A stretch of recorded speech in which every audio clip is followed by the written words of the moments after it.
J'ai vu Karate Kid Legends. Li Fang, un petit prodige de kung-fu, quitte Pékin avec sa mère pour New York. Un nouveau film Karate Kid, je me suis dit, tiens, ça va jouer sur la nostalgie, un retour de la saga au cinéma, pourquoi pas. Nostalgie peut-être, vu que le film est tellement daté, il aurait pu sortir il y a 20 ans. Quelle déception, ça manque clairement d'âme, c'est artificiel, juste un produit commercial pour surfer sur le succès de la série Cobra Kai. L'exigence aurait été réduite si ce film n'avait été qu'un film de plateforme plutôt qu'un film au cinéma. Que c'est long, c'est ennuyeux, ça met du temps à démarrer. Franchement, le fameux tournoi dure 3 minutes, le combat final en dure 7 et l'entraînement disons 15. Tout le reste c'est du blabla sans intérêt et déjà vu tellement de fois. Est-ce que Cobra Kai a une importance dans le film ?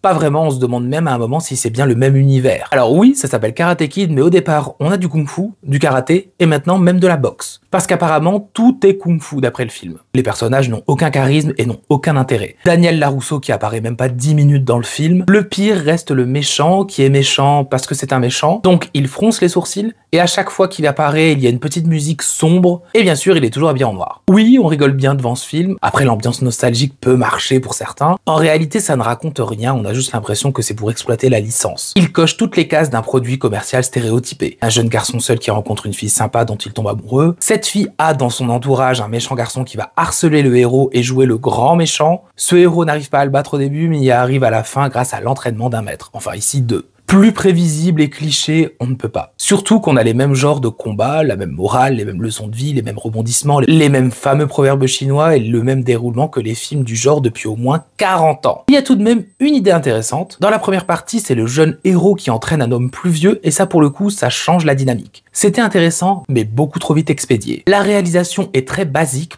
Pas de grande mise en scène, pas de scène marquante, pas d'idées innovantes. Les combats ont l'air bien chorégraphiés, mais c'est tellement mal filmé qu'on n'apprécie pas du tout. La BO est quelconque. Concernant le casting, c'est assez mauvais. Jackie Chan fait le minimum, Ralph Macchio se demande ce qu'il fait là, il n'y a que Joshua Jackson qui s'en sort.